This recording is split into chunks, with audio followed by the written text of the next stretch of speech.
We'll get stuck into the new EFL season for you very shortly, but we're going to start this afternoon with transfer news. So much going on, but there is one player dominating the agenda at the moment. It's Alexander Isak, of course.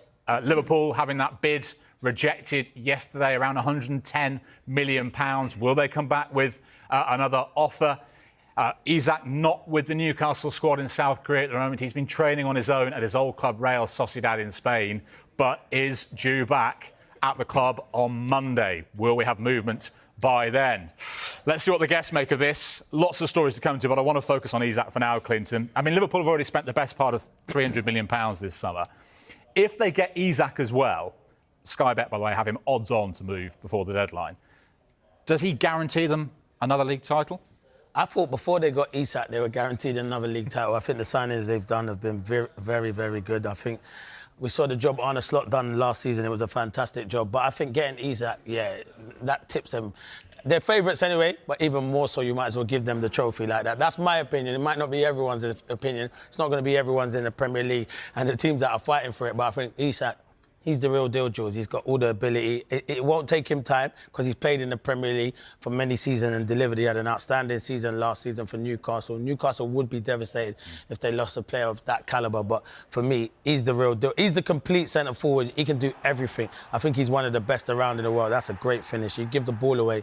He scores all kinds of different goals. His movement's good. This is a header that comes to him at the back post. Really good finish. And I like him. I think Liverpool would be outstanding. It'll improve Liverpool. And he's an outstanding player, but Newcastle will miss him if the deal goes ahead. 27 goals in all competitions last season, Joby, including, of course, at Wembley against Liverpool in the Carabao Cup final. Newcastle value him at 150 million. The first bid was 110. 150 million pounds. He's clearly very good. Is he worth that? Oh, well, to Newcastle clearly is, Jules. I mean, you look at the importance with those goals, and probably without them, do they do what they did last year and get themselves into the Champions League? So they're in a really strong position, you know, in terms of the time he's got left on his contract. And, you know, he's as important to them as they say he is, and he's worth what they say he is because they're the ones with the power at the moment. So, listen, it's an awful lot of money, isn't it? £150 million. That would make him one of the most expensive players ever. But like Clinton said, for me, if you look in world football, is there a more complete number 9? And I think the way that Liverpool play as well, you know, we saw with Diaz having to drop in at times last year and being that link player as well, he can go in behind. I don't think they're quite going to get to 150, but clearly that's their starting point, and they can be really, really bullish with that figure. I'm sure the Evertonian on the panel is delighted to see the news of Isak arriving at Anfield soon. I mean, Joby said that making one of the biggest signings of all time. I think he'd be behind Neymar and Mbappe. He'd be third on the all-time transfer list. I mean, do you put him potentially, given he's still mid-20s, in that bracket?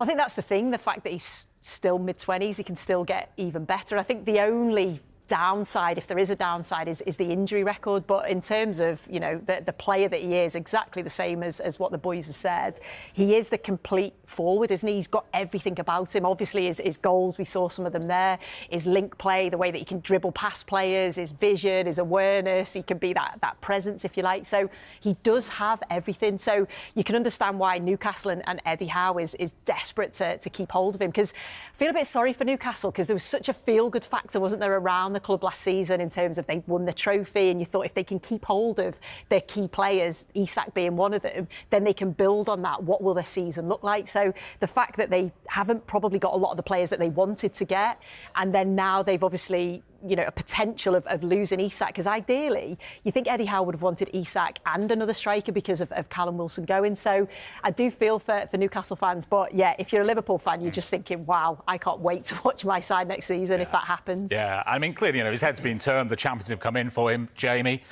You know, the rest of the Newcastle team are out in Asia. He's been training at his old club in Spain, reported an injury, so couldn't go on the tour. How do you assess the way he's handling all this?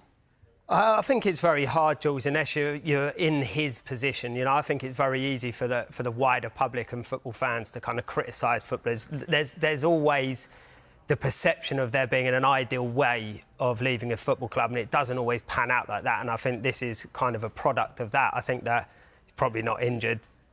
As we know, it's probably a bit of a tactical one. I think my gauge on it is that I know 150 million is a lot of money, and I don't think it will quite get to that point. But I think Newcastle have set a bar of 150 million in the interim, knowing that they're not going to pay it, for them to try and source a couple of other decent strikers, and that's what it looks like is happening now. And I think if they can do that, I think they're going to probably meet somewhere in the middle with Liverpool, knowing that they've got a couple of people to come in. And I think there was talk of two.